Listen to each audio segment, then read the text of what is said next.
Hello, everyone, and welcome again to another exciting podcast of Elevate Your Equity.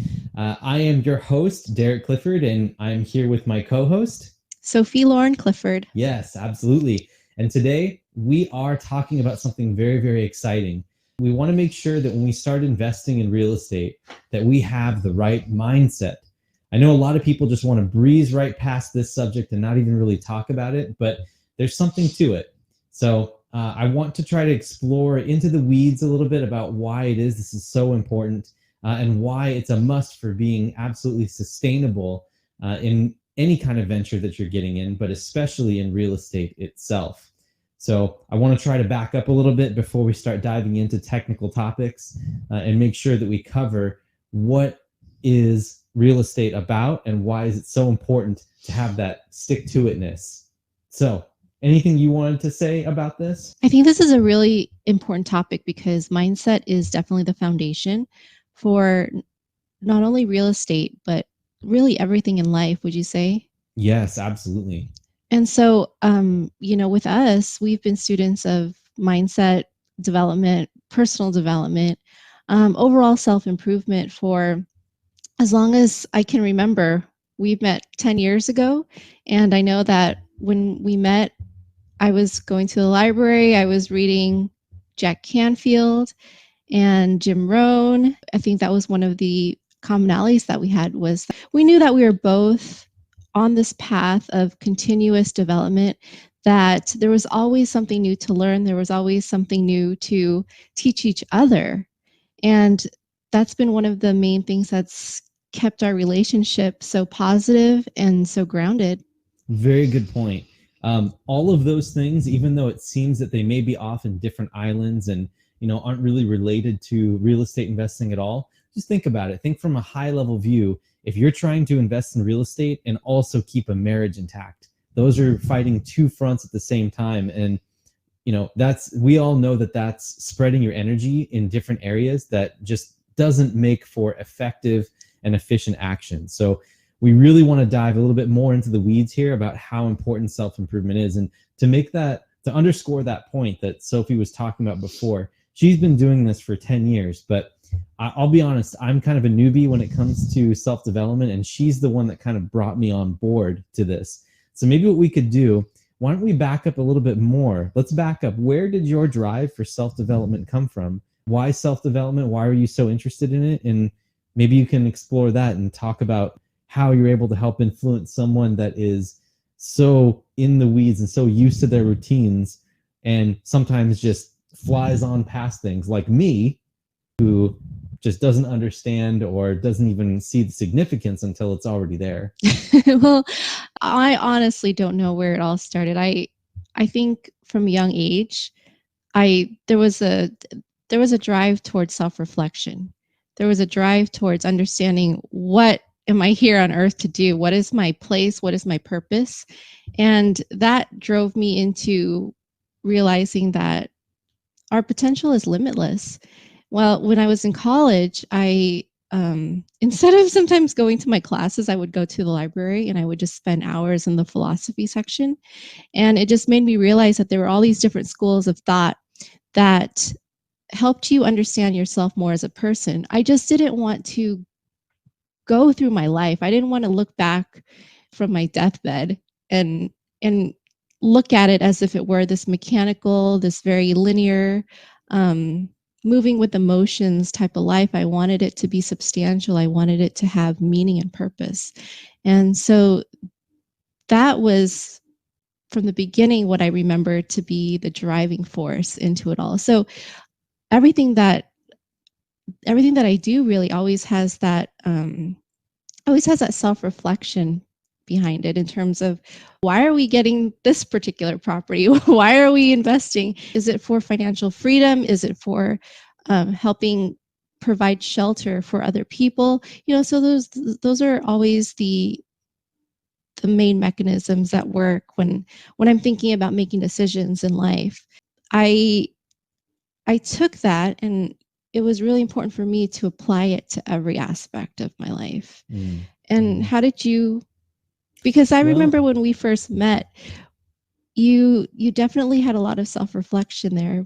But when you think about moving into self-development, when did that journey start? Right. Well, I wish I could tell the audience that I had such a noble cause, right, for this. But honestly, what if you guys read my book or go onto my website, ever since I graduated college, I've been obsessed with compound interest and really kind of came at wealth building from the wrong direction. I really was looking at it as an accumulation game, a game where you accumulate as much as you can and then you have power over anything else out there in the universe, right? That was not very healthy. But that drive to accumulate more wealth helped me get into the mood of trying to become a bigger person. Or really what it was is escaping. When I read Robert Kiyosaki's Rich Dad, Poor Dad, that was kind of where it all started. Because from there, he explains in the book, those of you who have read it before know what I'm talking about, but there's a time equals money equation, right? Where when you're working for someone else, you put in time and then they compensate you for your time. But the most successful people in the world, they have escaped that equation. They've gotten to a point where they put time in to build a system and then the system makes money for them. When I understood that fully, I was like, how does that happen? And then that question for how to escape that time equals money equation led me down the path of self-development, because in order to escape that equation, you have to be a bigger person. And when you become a bigger person, you can take on more challenges, you can build processes, you can set things up to flow automatically.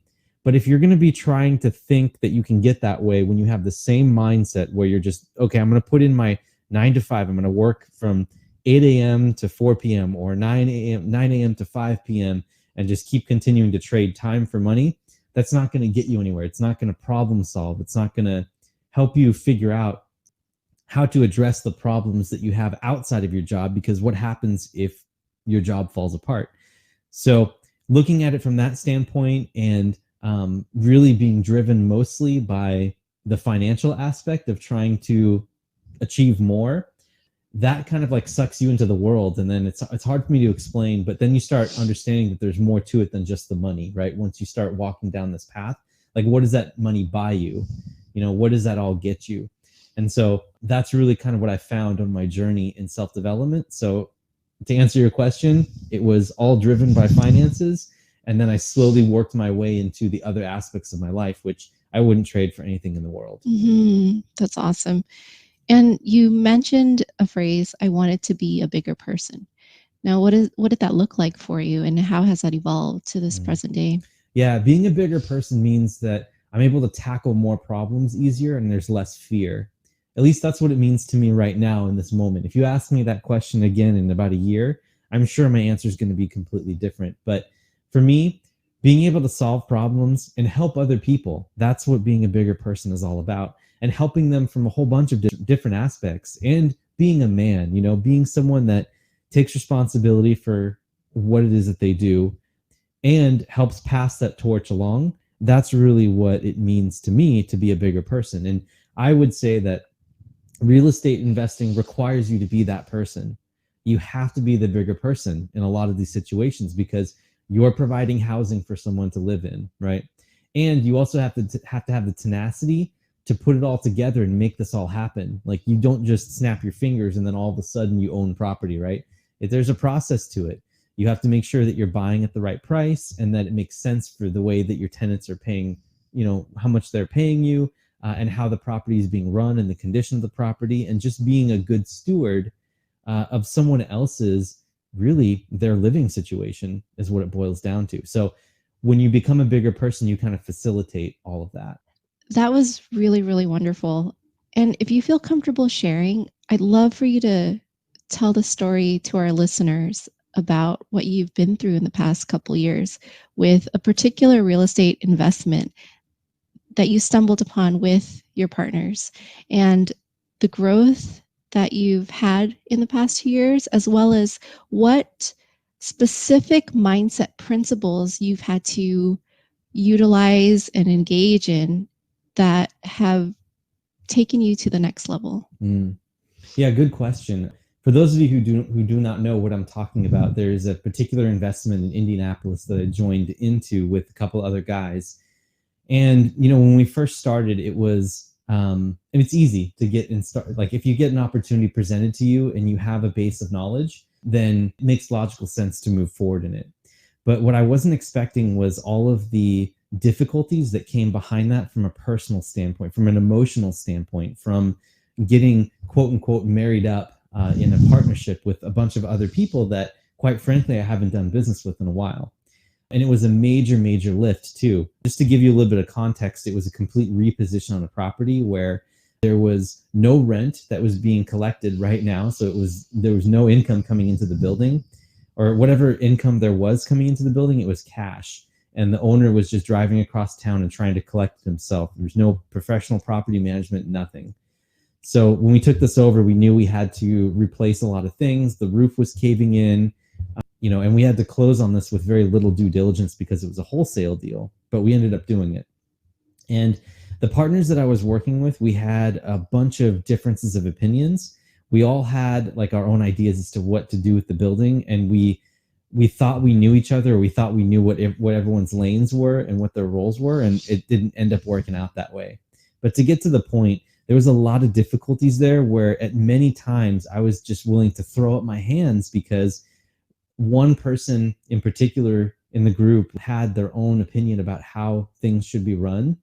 And I wasn't quite ready to step toe to toe to that. I hadn't made the emotional development, or I wasn't emotionally mature enough to be able to stand up for really what I wanted to and be able to just say, this is my opinion without having any facts, but this is my opinion and this is what needs to happen. I didn't have that in me.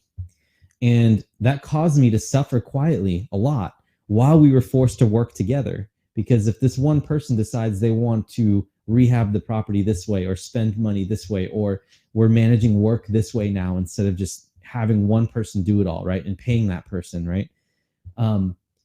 It really challenged what I was doing, because I didn't feel motivated or valued, while I was contributing and working my butt off, just like everyone was in that partnership to try to make this rehab work and everything from so far away.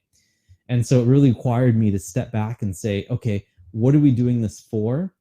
And just understanding that I could only control myself. I can't control other people. And that I have to learn to respect other people's perspectives, especially people who have done this before, and swallow my pride and even look at what my pride was, and go through it. Mm-hmm. A lot of people in my situation would have just given up. But for me to have the self-awareness that I earned from going through self-development and understanding, okay, things aren't going the way that I want them to, but sometimes they don't. And you just have to deal with it. And you have to get through the rough points, and you gotta see the forest through the trees. And so that's really what kind of kept me going throughout the whole process, was in dealing through that challenge. And things have gotten a lot better now, and we're a little bit more stable. There's less stress in everyone's lives, and so it's more of a stable investment now. But it worked out, and the reason that it worked out is that I was able to keep my cool through the whole thing. And one more thing I will say about that is that there was a lot of different people involved in this, and I felt myself like I was one of the hubs in making sure that open lines of communication were held throughout the whole process. And doing that, you get to see a lot of things, and it's very frustrating to stay neutral and not put your coloring or shade, your opinions on things, and still keep things professional. Very, very hard to do that. Things could have been worse. We could have had people stealing from the LLC, or we could have had that happen. And luckily, we have enough integrity in our group to not have that happen, which is good. So, but I attribute the personal development to be the most important piece to help keep that whole thing together from my point of view. Mm-hmm. So that's a little bit more about that. Mm-hmm. Now, I want to hear what it was like from your side seeing this, because as the spouse, right, you're not directly involved, and I could have done a better job at involving you in some of the issues and things that were happening, but I want to see what you thought from your side, how it is affecting you and maybe our relationship. That's a really great question. And what I witnessed the most that has changed in the past couple of years is the level of communication.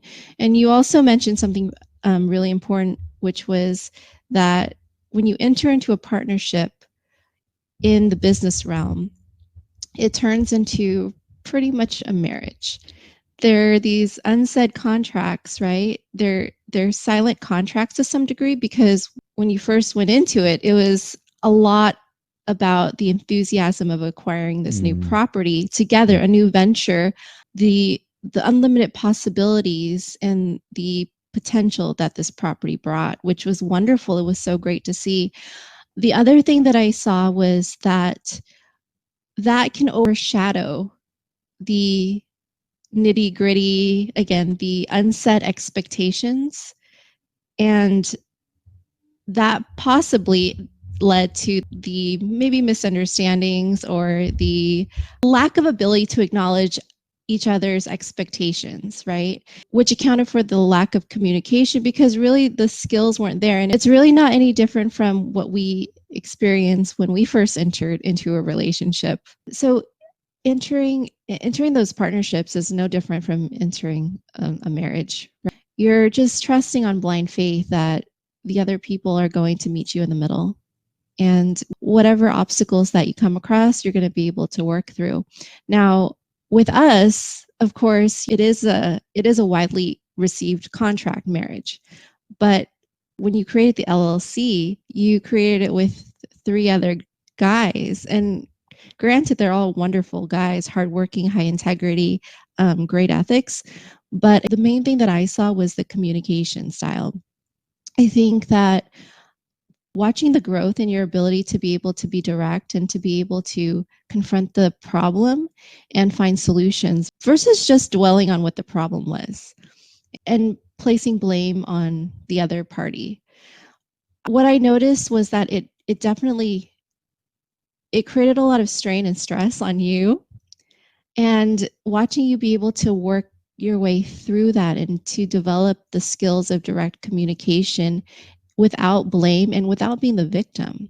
That trickled into our relationship too, where I saw that it helped you become more clear on what made you happy, what our roles and how we can communicate with each other in terms of our own expectations. And sometimes that becomes very, very crucial when you're talking about high stakes types of situations where there's finances involved, where there's the future, there's the common vision. And I thought that was really, really wonderful to see that you were able to communicate with me with such clarity and with such purpose. And again, with forward moving solutions versus dwelling in the same spot. Now, again, just to reiterate, I thought that was wonderful that skill that you learned pretty much transferred and applied to every other aspect of your life. Yep. And that's one of the reasons why, and thank you for sharing that. If you invest in yourself, whether or not you decide to make real estate something that you're going to be doing, either passively or actively, you're going to get something out of personal development. It is the foundation of success in anything that you do. And so it's really, really important. And every once in a while, when we do these podcasts, we're going to be having a little bit of this type of material in the podcast itself. Or we're going to focus again on some sort of aspect of personal development, because this is so important. And there's a lot of reasons for that. As a matter of fact, I want to go into some of those reasons right now. There's a whole bunch of things that self-improvement directly translates into real estate success with. And the first thing, number one, is building persistence. As you can see, the conversation that Sophie and I just had about this example of a multifamily, a joint venture multifamily in Indianapolis, it built persistence. It allowed me to keep persevering through a problem that we had. And if you're persistent in life, in almost anything that you try to tackle, you're going to be successful, because if you keep at it over and over again, then the natural outflow of that is going to be success, because you're just continuing to take small failures after small failures and just fail yourself forward until you find yourself at the solution. So that's one thing that it really emphasized for me. You want to add anything onto that before we move on?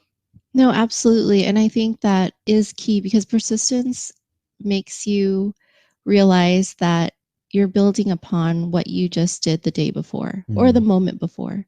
And persistence that's consistent, it allows you to develop habits. And then you can actually, from those habits, you can actually see the chain of events that leads you to a certain outcome. So I think that it's really, really important to balance the consistency with the persistent, because it translates into an actual result that you can hold on to, a tangible result. Like, for example, just all of the nights that you spent looking at properties, all of the nights spent underwriting, all of the nights spent making sure that this was the right investment, that all built up to an actual investment in a property. And if you had just said, hey, I'm just going to look and analyze for one night, and you didn't find anything and you decided to stop, you wouldn't be where you are, or we wouldn't be where we are right now. So I just wanted to add that into the mix as well. Yeah, that's a great example. And I will note too that there are a lot of nights where Sophie was like, pay attention to me instead of this stupid underwriting. So yeah, the persistence is really important.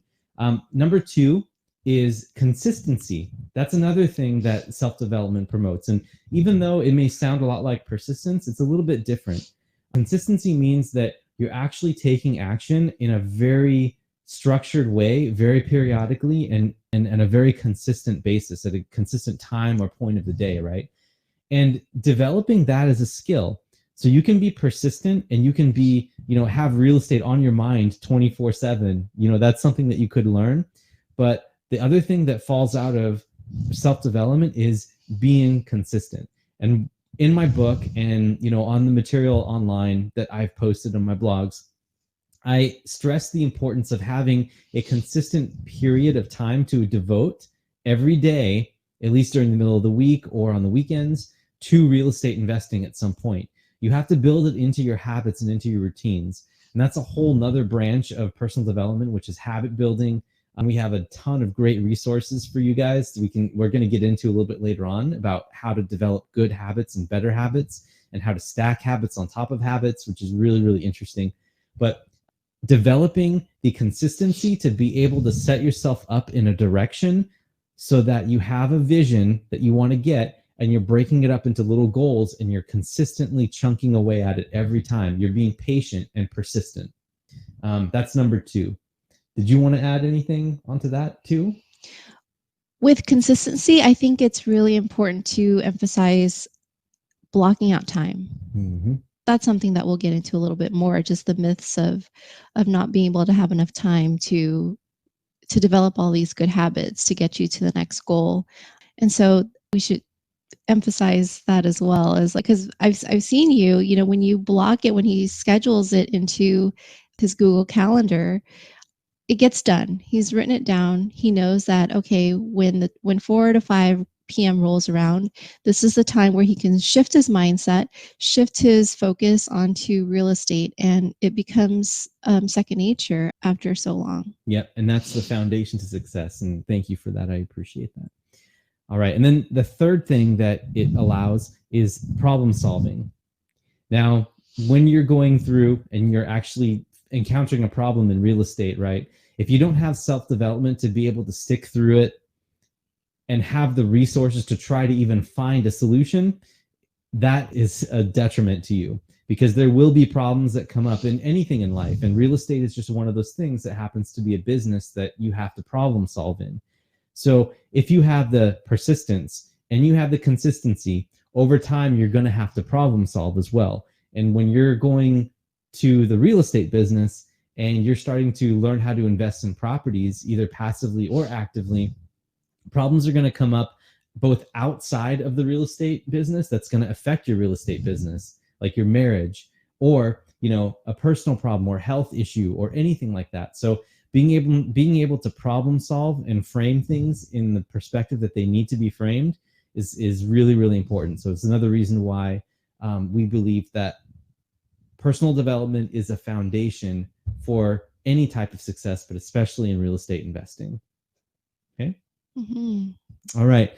And then number 4 is that it opens us up to possibilities people, opportunities, and everything like that. Because if your energy is outward and you are wanting to help people and you problem solve and you stick to it and you are consistent and you're persistent, then opportunities are just going to open up for you because you've fostered that.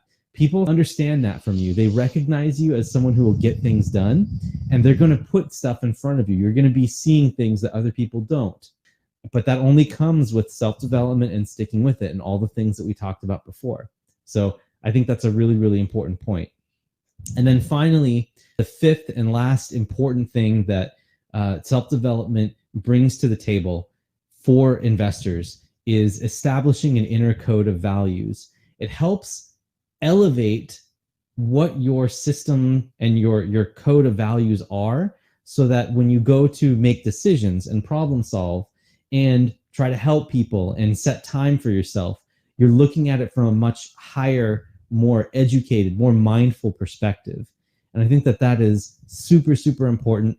And it's something that I hate to say this, it's very hard to like say, okay, what are your values and have they improved through going through personal development? Odds are they are improving, and there's no way for you to really see it yourself because it's such a small incremental change. But I will guarantee you that your family members and friends that haven't seen you before, if you start reading books like Think and Grow Rich or Outwitting the Devil by Napoleon Hill or Richest Man in Babylon or Rich Dad, Poor Dad, or The Success Principles by Jack Canfield, if you start going through that journey and you start acting on them by being consistent and persistent, people are going to notice a difference in you that haven't talked to you for a while. It takes time, but if you take a 6-month sprint where you just read a bunch of books and implement some of the tools that we're about to recommend to you, people will notice a difference everywhere around you that haven't seen you and aren't seeing the little incremental changes that you're incorporating in your life as well. So those are the 5 things. Did I miss anything? What do you think? No, that's really wonderful. I just want to also acknowledge for the people who this is just the beginning of your journey. Self-development, personal development, all those phrases can be very loaded. It doesn't necessarily mean that you're coming out of deficiency. I used to hear the phrase self-development or personal development. It was just like, oh, great, there's something more to learn because I'm not enough. And I want to touch upon that because the not enoughness can become a mental illness. It can become a disease. And it's important to acknowledge that, hey, there's always room. We're humans. There's unlimited potential to fulfill greatness. But at this moment in this time, you are enough. You are enough to get started. You are enough because you're listening to this. And so if there's that voice, if there's that calling within you telling you that there's just something more to this life, to this moment than what I'm doing right now, it does not mean that you're coming at it from a place of deficit. You're coming at it from a place of wanting to expand your reach, wanting to expand your impact. And I think that's really, really important to acknowledge. Self-development, personal development has a bad rap simply because it makes us feel like we got something to fix. But in reality, we are all on the human journey. We're on these wonderful journeys and you're on your path. And self-development, personal development will just enhance that. It'll help you tap into places of your creativity, of your ability to communicate, your ability to impact others. And I think that's a great place. Yeah. That's a great journey to be on. Man, such a great point. I couldn't agree with you more. And thank you for emphasizing that, because just like in a lot of things in our marriage, I just kind of plow ahead and just say, this is something that works for me, but never stop to really think about the subtleties of that. And that's really, really important to understand that if there's any internal resistance to the self-development and why you'd want to go ahead and try to improve yourself, because you really already are perfect the way you are. It's just more getting in tune with your true values and getting in tune with who you really are as a person. That's something that you start to find out, and you uncover more of that as you start learning. So I think that's a great point there. Yeah, and exactly what he said, what Derek said, is that it's not about adding more because you're already enough. It's about uncovering more. Yeah, that's fantastic. Awesome. So now that we've talked about why it's important and the things that real estate investors can benefit from by going into self-development or looking to do something to improve yourself in some way, or uncover more about yourself, I should say, in some way, let's talk about some objections, right? We were just there. Maybe some people might say, oh, I don't really have enough time to do this, or this stuff is so corny. This is not going to work for me. Like, how is saying positive reinforcing statements to myself going to work? Or how does reading books really translate to anything subjective in my life? I will say that, yes, it doesn't seem like that it would, but it does. It just does. It's just like how there's plenty of studies out there, and a couple of books that I've read actually, where people who set goals for themselves versus people that set goals and then write it down, why there's such a huge difference in people that actually achieve their goals in those two different groups. The ones that write it down are 90% more likely to actually do it. So even though the intention may be there to purchase real estate or to jump into self-development, until you actually do something, even if you don't consciously get it, I think that unconsciously your brain starts weaving together this web that you can't quite see, but it starts weaving together slowly and persistently in a process. And so it's really important that you at least start and take some sort of action. Even though you may not say you have enough time, there is enough time, because you can do a great regimen or do yourself a great service with only 10 minutes a day by reading a book for 5 minutes, or doing some meditation for the other 5 minutes, or doing some combination of that. And we'll get into that a little bit later on. But the airy fairy and the corniness of it, it's true. It really is true. Sometimes when you talk about being positive to yourself, it can seem a little corny. The fact of the matter is that doing it will get you something. So you just have to be open-minded to do this. And let's just trust me when I say that the juice is worth the squeeze. Is there anything else that you can think of that people would object, or people that would say, nah, this isn't for me, or to overcome it? Yeah, I do think that one of the traps that I fell into, and I still fall into, is that I listen to everyone and everything. And something that may work for Derek may not work for me. That's the truth. For sure.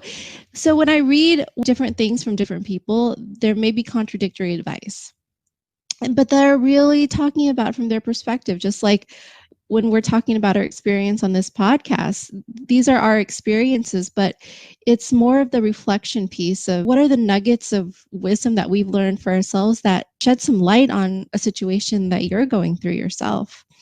And so the contradictory piece is there, and that's frustrating. And so again, when I was reading everything and anything and listening to everyone, I felt like I was very impressionable, that I allowed myself to just jump in. And that was because I didn't have the reflection piece. Now the jumping in is great because I was completely open-minded. I have this amazing growth mindset, but without the reflection piece, I was merely copying what other people did and hoping that it would help me get to the level of success that I wanted. In reality, I wasn't putting in the time and effort and energy, but I was collecting shelf help. Shelf help, meaning that I bought a ton of books and they sit on the shelf, and I never really implemented it. If you're hearing contradictory advice, information, it doesn't necessarily mean that it's wrong. It just means that it may not apply to you in your life or situation. And so don't blame yourself. Don't blame the person who's writing the book, but just say, hey, this may go on my shelf, or this could be applied right now. Just keep that in mind, because again, that could deter you from moving in deeper and deeper into the self-help world. Right. I think that that's fantastic. That's really, really great, because even I have trouble implementing some of the stuff, right? I have a hard time sitting back and thinking, maybe I need to approach it this way. Because my approach to this, and this is the difference between you and I, my approach to this is, okay, I've run into a problem in my business or in my mindset, or why can't I shake this thing? There's a specific problem out there that's on the table. what I'll do is I'll find the book that's applicable to resolve that problem, and I'll just read that book and say, okay, problem solved, right? Or like, I've got that done. But subtly, in a way, like more and more problems come up as you continue down this journey, where you're going to collect ideas, and then you'll start to see crossover. And it just, like everything else, including real estate investing and success, it just takes time. Things are going to weave together over time. And as I've said it before, and I'll say it again, real estate investing is a crock pot. It is not a microwave method to building wealth. And so is personal development. But the best things in life are those that take lots of time to earn and grow very slowly and organically, because those people who stick with it are rewarded with something that other people view as almost unachievable, but that it is. It's just breaking it down and making it happen. So I think that's a great objection that we can overcome just by thinking about our situation a little bit deeper. So that's fantastic. Is there anything else I missed before we start getting into some of the tools and some of the things that I like to talk about? Anything else? No, we're good. Okay. All right. So let's talk about the tools to try to get yourself into self-development. And some of these things we've learned over the past couple of years, actually almost 5 years now that we've started. We've done a lot of experimentation. And I think that really has helped us be able to say, okay, that's why, certain things work for certain people, because we've tried a lot. We've definitely put ourselves out there, including the first tool that we're doing right now is the 75 Hard. So the 75 Hard program is created by Andy Frisella, and it's all the rage right now. If you're looking, if you can't miss it if you're on Facebook or Instagram. So a lot of people have completed it. Basically, it's a mental toughness challenge, and it's a program that requires you to do very simple things over the course of 75 days. When I first heard about this challenge from Derek, and I listened to the podcast, I thought it was very masculine. And I thought that, hey, how is this going to affect me? How is it going to better me? I was very resistant. And the reason that I was resistant was because there was a part of me that didn't feel that I could actually accomplish it. And so again, that might be another challenge that you may go through. It's like, you can't necessarily see yourself 2 months, a year, 5 years into the future, because you're looking at the future from where you are now. And that's kind of not the best place to be projecting, right? Because again, if you are feeling deficient, you're not going to be able to see yourself as next level, right? Basically, what this challenge encompassed was a gallon of water a day, 10 pages of reading a personal development or a self-help book a day. Nonfiction, and it can't be an audiobook.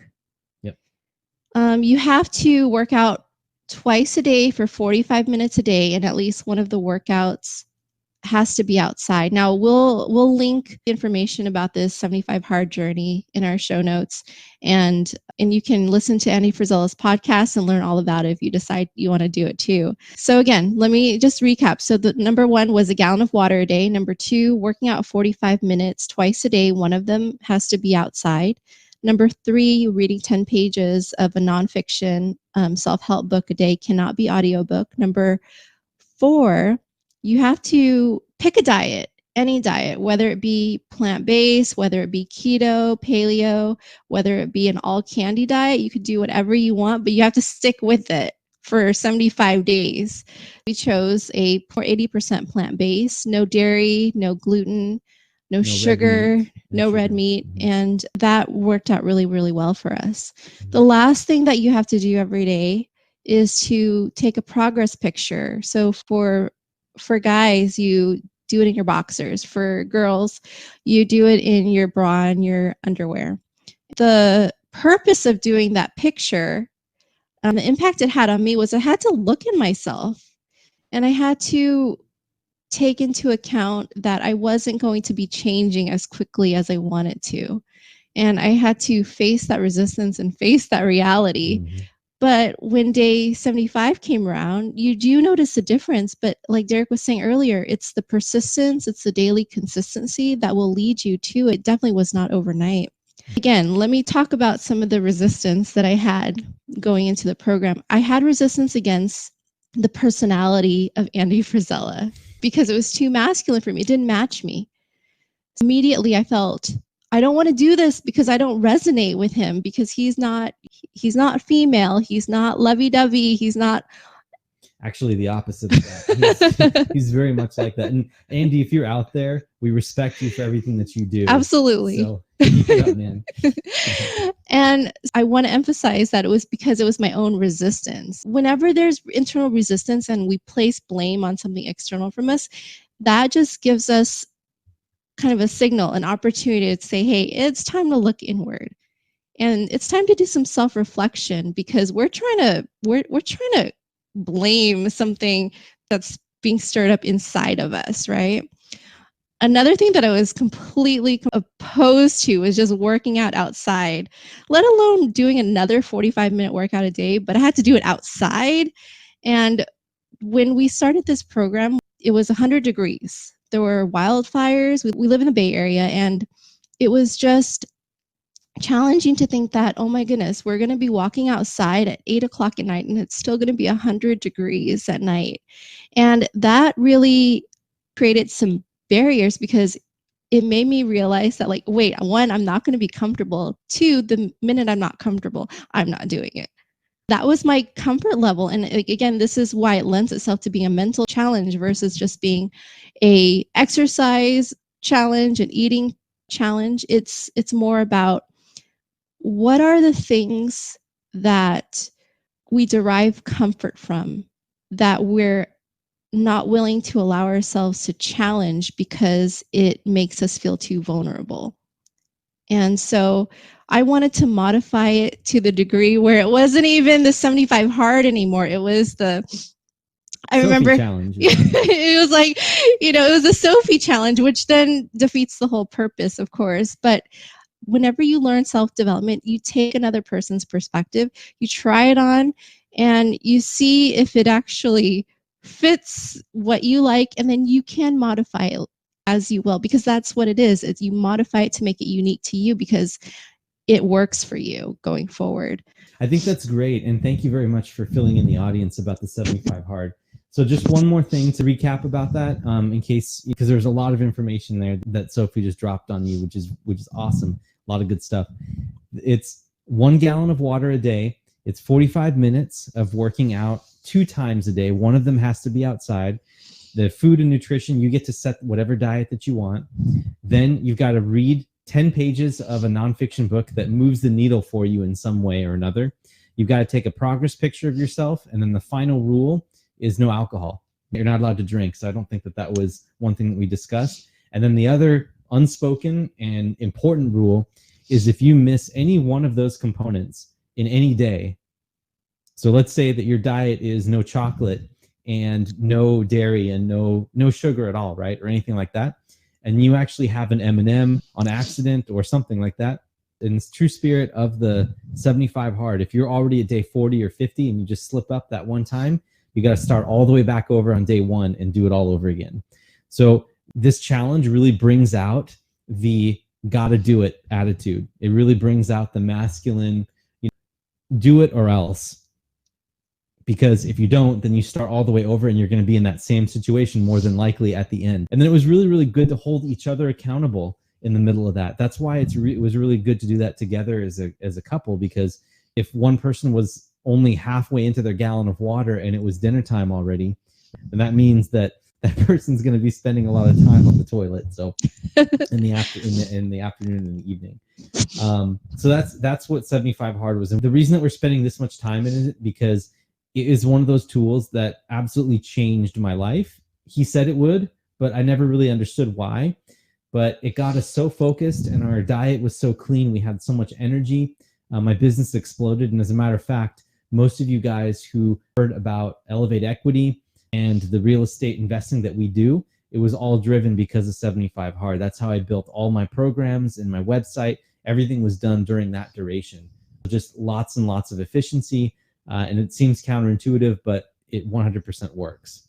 And now, right now, we're doing something which is called phase 1, which adds a little bit more rigor into this. And again, you can listen to all this at Andy Frisella's website. On his podcast, he has a very good explanation for what this is, since he invented it.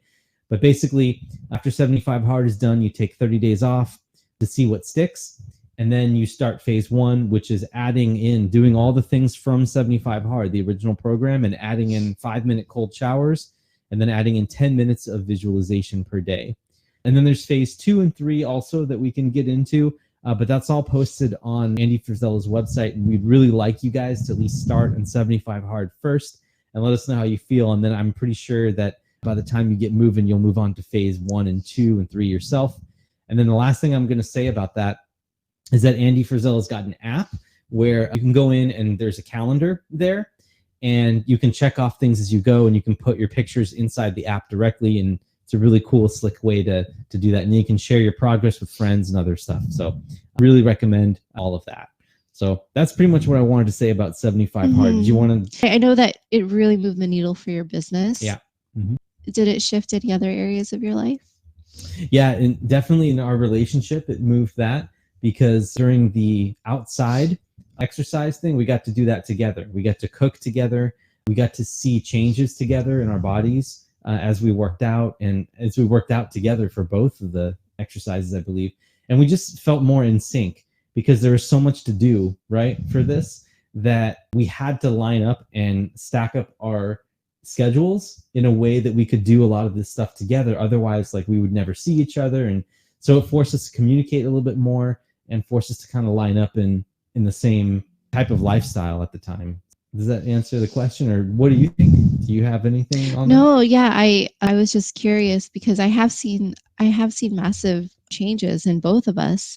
It's nice to be in phase 1 of I guess it's the next phase. It feels weird to say phase 1 because we're in the second phase of it. But another thing that he adds, Andy Frisella, what he adds is you have to choose 3 critical tasks to do every day that will move the needle in your life.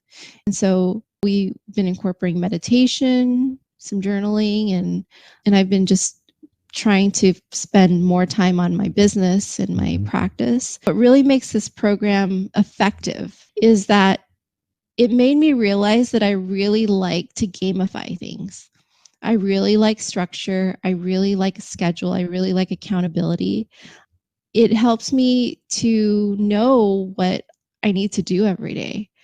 And so that was something that I learned about myself during that 75-day challenge. And so again, whenever you come across any type of program and you decide to do it, take some time to reflect and say, what did I actually get from this? What did I learn? Instead of just doing it and then moving on to the next program. Yeah, that's great. That's great. Good stuff. Definitely got to take that reflection piece back, especially even while you're listening to this. Hopefully you can start to reflect on what it is that you've learned right now from what we talked about, and all of the reasons why to invest your time and your energy in self-development, because it really is something that will move the needle for you for sure. As we wrap up 75 hard, there are other programs that we've implemented over time that have also worked for us really well. We've taken some of these techniques and tools into our lives, and we've just made them a part of who we are, and it helps contribute to our growth trajectory over time. And so one of the next tools that we have is called the Savers. It's Miracle Morning by Hal Elrod. There's a book on it, and Savers is an acronym, and the acronym is based on the routines and tools / techniques that Hal Elrod had gone out and interviewed some of the top performers in the world and figured out what their routines were. Those routines is all combined in this acronym called Savers. And the Savers acronym stands for silence, affirmations, visualization, exercise, reading, and then scribing. So you have a little bit of that, and it's up to you to implement how much you do. But the idea is that you wake up early in the morning and you just do all of these things. It can be in an hour time frame, or if you're traveling, then you can compress everything into a 5-minute time frame, or whatever works for you. Or you can use some of those techniques that work. He recommends that you do all of them, where, again, silence is the S, and that means meditation. So doing some sort of transcendental meditation, or doing breath work, or using an app, all of those things will help you. And then affirmations, there's a lot of ways to do affirmations, and there's plenty of resources online, but all of this stuff is covered in Hal Elrod's book, and it's just a really great read. And then visualization is the V, And that is just visualizing yourself as succeeding or doing the things that you set your goals to. Exercise is pretty self-explanatory. And then reading means that you're reading a book. You're reading something that helps you also move the needle in some direction that's maybe self-improvement related or something you've always wanted to read. And then scribing is doing some sort of journaling or doing some sort of gratitude journaling or anything that really comes to your mind, anything that's useful. You could even write a book, or you can work towards a goal of, writing a newsletter or doing whatever you need to do that involves writing and putting your ideas from your head down into paper. Again, those are some really great techniques that Hal Elrod has established. So please do go in and check that out as well. And then the other things are accountability pods and groups. Sophie and I have been honored to be able to be a part of great paid memberships in certain clubs and programs that we were searching for online.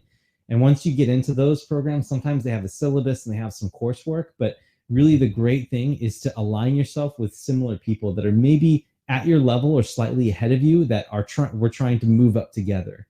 In that case, you're able to bounce ideas off of people, hold each other accountable by saying, hey guys, when we meet the next time, I'm going to have this done, right? And if you don't have it done, then there could be a punishment or, some sort of scolding.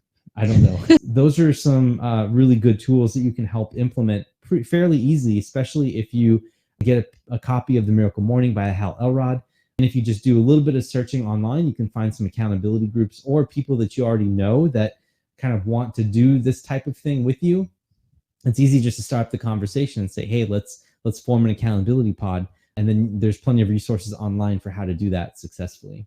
So. Yeah, maybe we can dive a little bit more into the accountability groups. Our accountability groups have been one of the things that have really, really been effective and that we've stuck with, but it doesn't always stick the first time around. It's important that you have the same values, you share the same vision of what the group looks like, and then creating some structure around it. So in terms of holding others accountable and having them hold you accountable, you do have to ask yourself, what are you motivated by? Are you motivated by pain or pleasure? Because what does it take to keep you accountable week in, week out? One of the things that I quickly learned about myself was that I really, really appreciate groups that are 4 people or less. So some groups can go up into 10s and 20s. And so for me, I really, really like the one-on-one intimacy. Mm-hmm. And if we're spending an hour, I like the ability to take up at least 15 minutes of that time, because it does take a good amount of time to be able to flesh out your thoughts and to flesh out what it is that you're focusing on. What is your experience with your accountability groups? Yeah, the accountability, it's been fantastic, because not only is it accountability to say, hey, I'm going to be doing this and that, but you can look at your peers that are just as driven as you, or that you want to be as driven as, and you see them accomplishing things. And you see them accomplishing things that either you want or you want to do similar things to. If you're competitive, then your competitive streak starts coming out, especially if you really want to succeed. There's a competitiveness, but then there's also a spirit of like cooperation with the other guys, because you really want them to succeed. You really want to help them just like they would help you, but you also want to feel like you belong in that group as well. So I think that there's that peer pressure. I mean, that may be a strong word, but there's that desire to help add value to the other people that are also adding value to you. You don't want to be the straggler in the pack. You want to make sure you're contributing to everyone else's success as well. So I think that they're very valuable, and they can be so versatile. You can change the purpose of a pod to be whatever it is that you want it to, or whatever the group wants to. And then on a dime, you can change the format up right away if people aren't feeling it. And I think the main thing is getting the time set up and getting the logistics all out of the way. That's the main thing. But once you get past that and you have the right people, it can take a life of its own on, and you can get lifetime friends for that, and business partners and people that you can confide in. So I think that's a really good thing. So I just wanted to introduce a general structure to an accountability group, especially for those of you who have never really experienced an accountability group before, which can be a little bit frustrating in the beginning if you don't have a good structure, simply because people don't know what to talk about or they don't know when to transition to the next person.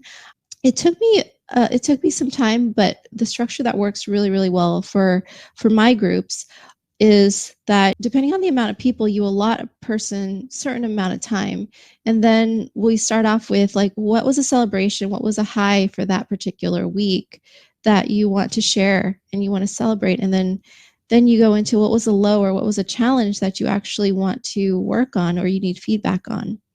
Then the next thing would be to identify, okay, what is it that you want to actually accomplish for the next week? So then you can declare to the whole group, they know what you're working on. Then they can also give you feedback in terms of, wait a second, is that goal actually in line with your future vision? So you get that firsthand feedback, because sometimes we can just set goals to set goals without having a true direction or destination for where that's going to take us. And then we always end with a gratitude. So what is it that you're grateful for? We're always working towards something, but it's important to always look in the moment and reflect on what it is that is good in our life and just extend that gratitude. Yeah, I think that's a great format. I've got 3 pods right now that I'm doing that all have different formats, but in general, it would look something like this. When you start out, the first 5 minutes are wins. You share recent wins that have happened over the last time that you spoke. And the pods that I'm in, unfortunately, are a little bit bigger. I agree. I think smaller pods just make more sense to me, but it's just the way that people have been piling into what we're doing. But it's 5 minutes of sharing wins. And then after that, we'll go into, did we meet the accountability holds that we had set from the last meeting? And then after that, it'll be the meat of the meeting, which is either we end up going through any challenges that any of the other guys have had, like we'll pre-schedule them so that in 1 week, member A will be sharing their challenges or their overall situation and where they want to go. And then we'd all kind of brainstorm together how to get there and how to overcome their problems.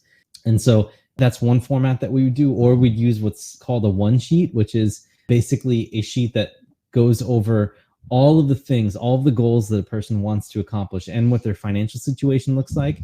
And we just analyze and break that down. Like, what are the top goals and does this really make sense? And how are we going to break it up into an actual plan? It's just basically helping get something tangible from the vision to the actual execution and then having the person execute it. And so that meat is really kind of like up to the group, whatever we decide to do. And we could be actually, one of my groups right now, we're actually working on a project together. We're using Trello to build a workflow of the multifamily syndication so that we can outsource little pieces and chunks of it and build it through a process. So there's a lot of things that you can do together if the team is all in alignment and wants to do that. Absolutely. And then the last part of the pods in our group is the final 5 minutes. We would say, what are we going to do between now and the next meeting? What tangible action steps are we going to take? And we meet every week at a specific time. And there's a Zoom link. So we all do this over video conferencing. And that's how it works for us. Yeah, that's great. I like what you said about you do have the ability to pick and choose what groups you want to be in based on what goals you want to achieve and the outcomes you want. I love that you have like a real estate group and then you may have like a general group, right? Personal development group or, something like that. Yeah, like I have a group where we talk about what do we do if this were our last year to live? And so everything is geared towards that in terms of reflecting on what means the most in our lives right now and what matters the most. And that's the beauty of personal development. You can take it in any direction you want. You make it your own. In this case, for real estate, the foundation of solid success in real estate investing is a solid understanding of who you are at the core. And it's important to be able to utilize the tools that will help lend to your self-discovery. Excellent. Very good. Very good. Love it. Fantastic. So I think we've covered accountability pods and groups. Let's talk about one other thing that is a very highly overlooked tool in personal development. If you have your significant other or your spouse on board with you, that is probably the most powerful person that you can have, because they're going to be behind you no matter what. Your financial situation is shared, your personal situation is shared, your goals are very, very much aligned, or at least they should be, because whatever you decide to do in life, hopefully you're planning on taking your wife along with you or your husband along with you. And so you got to make sure that that is in alignment. So as long as you have a spouse that's open to talking about how to improve lives and setting shared vision and goals, I think this is super, super important, and a really, really, in one way, low-hanging fruit, because you have access to this person all the time, right? The problem is getting them involved and getting them also excited about personal development is another thing that we need to talk about as well. That's a whole nother discussion about whether or not they even want to be involved in personal development or involved in success thinking in general. But that should be one place where you can start to get some sort of support in the form of resources as time or energy. Like, for instance, if you're really into real estate investing and your spouse believes in you, then maybe they can do a little bit more around the house. Maybe they can help take care of the kids and create more space, more physical and time space for you to be able to do your work, right? And then also, of course, I talk about this in the book, but if something happens on one of your rental properties, once you're already in it, right? And if you're not aligned with your spouse when something happens on that property, it can make your life very difficult. And if things end up going really well, they can make your life very easy by allowing you to reinvest the gains into more real estate rather than rewarding or taking the money out prematurely when it could have probably been best used redeployed. So there's a lot of things you can do with your spouse. That's why I think that getting on board with your spouse and making sure that they're both in the real estate game and also into self-development, or at least open to some sort of self-improvement or shared vision, is going to really facilitate the success that you're going to experience in investing in real estate and anything else that you do in life. So having that spouse, super, super important. 100%. I Yeah. want to hear your perspective now on this. 100%. So I agree with everything you said. And I feel like we got really lucky because one of the things that brought us together was that we wanted to grow together, right? Maybe you don't have that right now, or your significant other isn't 100% on board, but that's okay. It's still important to focus on your journey and your own growth. And that may set a really great example for them, because your significant other may be able to see the shifts and the positivity that it brings. And so don't try to necessarily force the other person into doing what you think they should be doing, but maybe do it first, set the example, and allow them to come on board if they feel like it. But for the most part, the most important thing, again, is the communication. Communicating why you feel like this is important for your journey, for the journey for both of you, in terms of how it's going to shape the future, how it's going to shape the vision of your lives together, and how it's going to enhance the quality. So just wanted to throw that in, because I know that oftentimes just because I'm super interested in one thing doesn't necessarily mean that Derek has to be interested in it too. It just means that, hey, it makes me happy. And if later on down the road, the time is right or he has the energy for it, then he can hop on board, and vice versa. Yeah, 100% there. I think that as long as you understand yourself and you're able to talk through whatever the situation is or whatever the problem is, and you can understand and work together through it as if it's a problem that you both share, that I think is key. Making sure that you're both in it together and you both want the same thing and you're making all the decisions together. I think that's super, super important. And the only way to make sure that happens is to understand the values of your spouse are, right? Sometimes you may be forced to make decisions yourself for one reason or another. But if there's a relationship of trust, or there's some sort of agreement that has been talked through, and it's just understood that we're watching out for one another, then there's a whole nother level of trust there where the other spouse just gives you what you need. And you're able to, I don't want to say take advantage of that, but you're able to use that to help you further your business for both of you, for both people. So it takes time to do, but worth the effort to get in. It really is. And just to give you a really tangible example for both of us, when Derek started his journey into multifamily investing, when he decided raising money, helping other people deploy their money and grow and improve their own lifestyle and leave their jobs and live the lives that they want, that was a driving force for why he wanted to become a syndicator. Bringing this full circle, I understood that to have a really, really fulfilling life, it's important to be able to do the vocation that calls to you. Watching him embark on that journey and developing his brand and creating his website and writing his book, it was so inspiring. He didn't necessarily say, hey, Sophie, you have to do this too. You have to do what I'm doing. It wasn't about that. It was me watching him explore and expand himself and his own growth trajectory. And so when he started to do underwriting, it was something that was so foreign to me. And it was something that I wanted no part of. I thought I could never do it because of my own self-limiting beliefs of my inability to understand numbers and to tackle a project that heavy. And again, that was my own perspective. But recently, I developed an interest in underwriting because I knew the passion behind it and I knew the reason of what it symbolized for us as a couple, us as a future. And so I recently developed this great interest now in underwriting and looking for properties and be able to invest and tap into this new world. Yeah, that's awesome. I would say that Sophie's been inspired and she started to understand the importance behind why underwriting is a necessary activity. And so she has seen what we're doing and understands that it's a necessary thing and also something that could be outsourced. And so she's really looking to find a way to help the business by helping me out directly by taking some of that burden off of me. And the last thing I'm going to say about this is that having your spouse on board for that type of thing is totally invaluable. You know, someone that will help create any kind of space, energetically, physical, or time space for you by taking some stuff off of your plate or helping you work through some things in adding a different angle of perspective to solve a problem is just so important.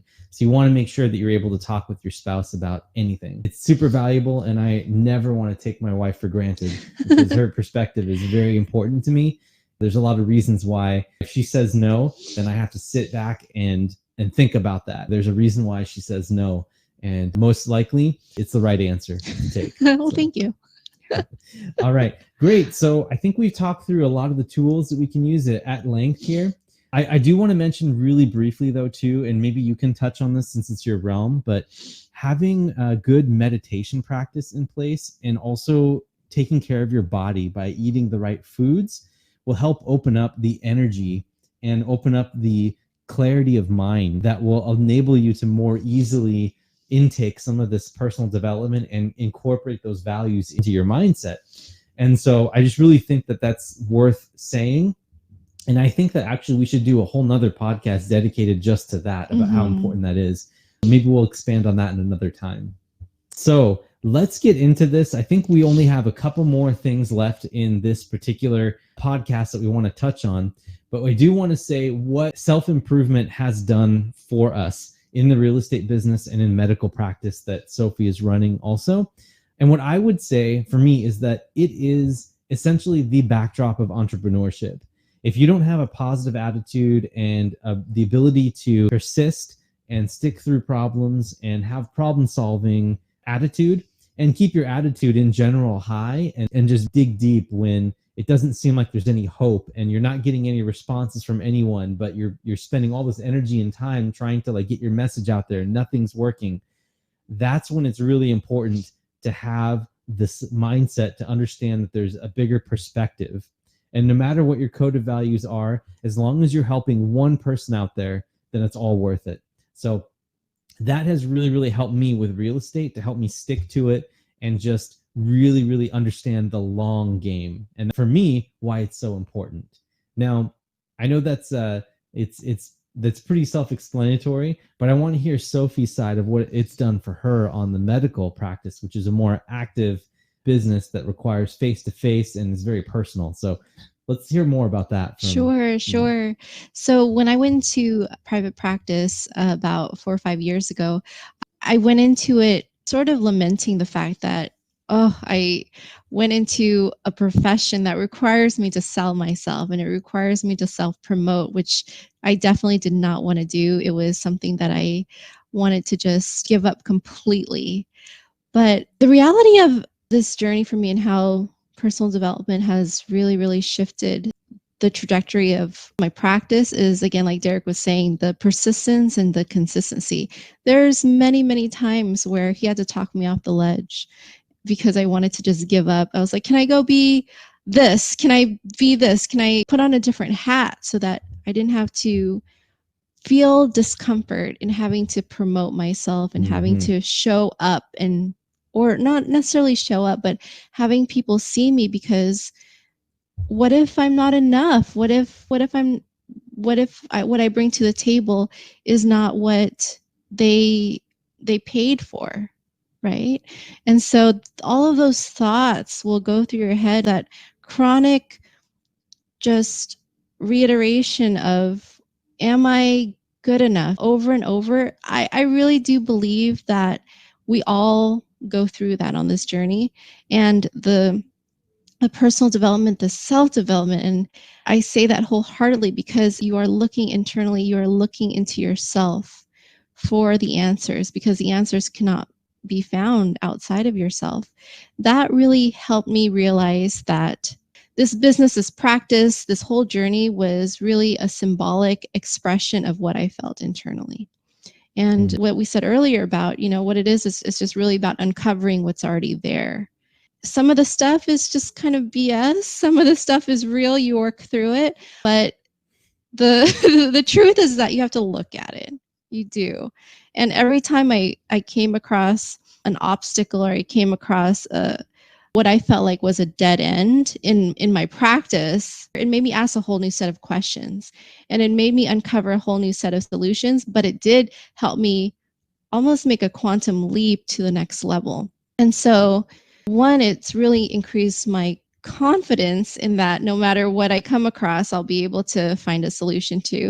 And then two, it's really helped me understand that this whole journey is not about just myself. I'm doing this to improve myself, yes, but I'm doing it to improve myself so that I can better help other people.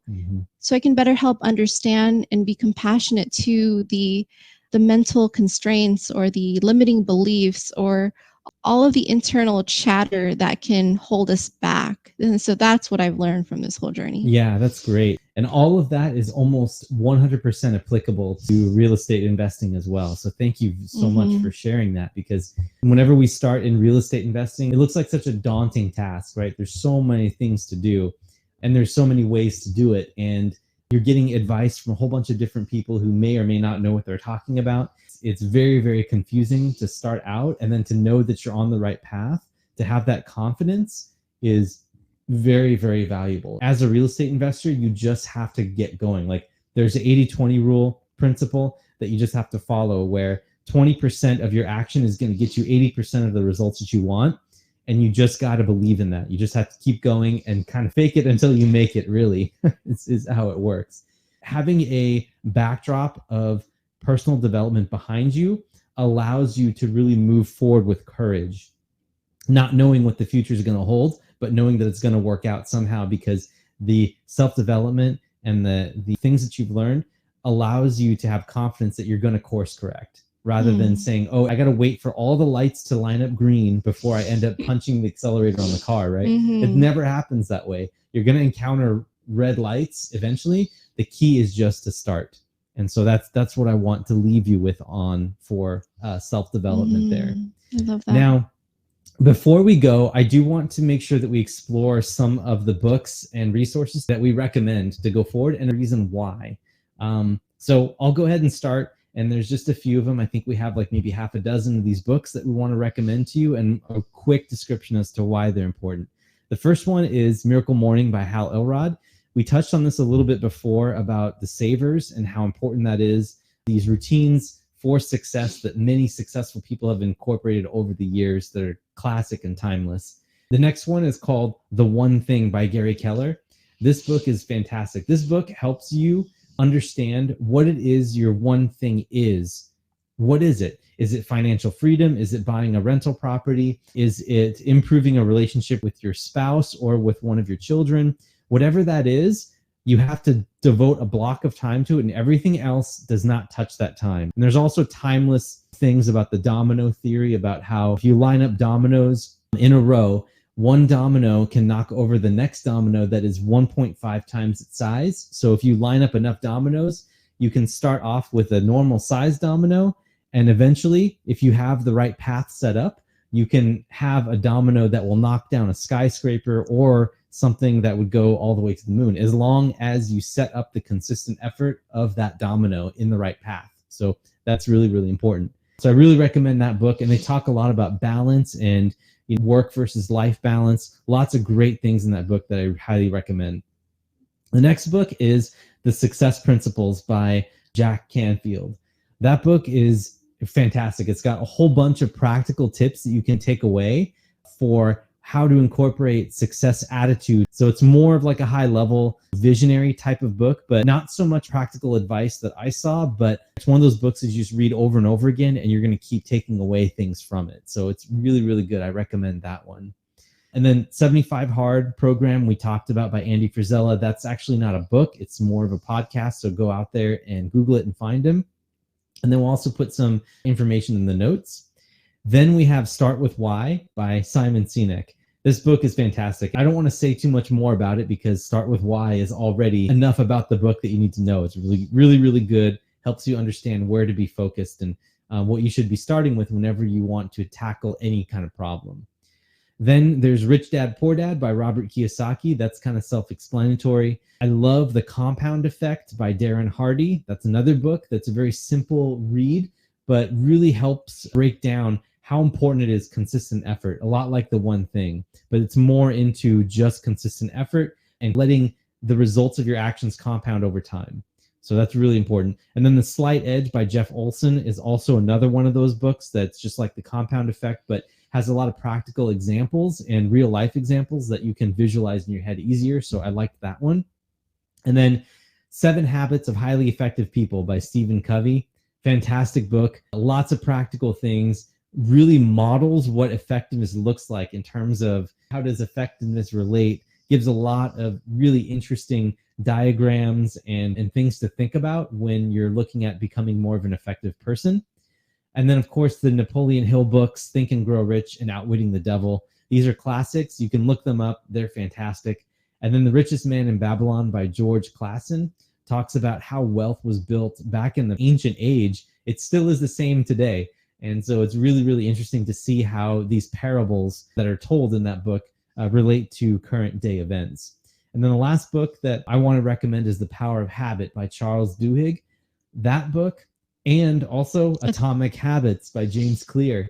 Both of those books tackle what habits are, how they're formed, and how you can use them to help build consistency and help build success in your life. So those books are really, really powerful. We'll list them all in the show notes, and we'll link to all of them on Amazon so you can either download the audiobook or you can get them on hard copy or paperback. That is the resources for self-improvement.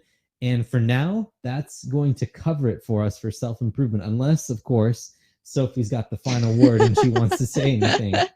No, you did a great job. And I love how all of these books, it's true, all of these books we have read and we have implemented into our lives. And so when we make any recommendations, we're making recommendations based on our honest experience and how it's impacted us. Thank you so much, everyone, for listening. It's always such an honor to be able to share all of these thoughts and ideas with you, and hopefully they land somewhere good. Yeah, absolutely. Thank you also, to expand on Sophie's note. Thank you so much for the privilege of your time. And we really appreciate all of your support. If you want to learn more about Elevate Equity, please go to elevateequity.org.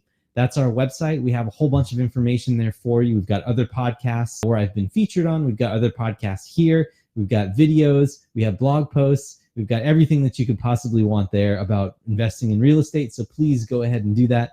And once again, thank you so much for listening. We really appreciate that. And we are so happy that you are part of our family now. So thank you very much. Have a great day.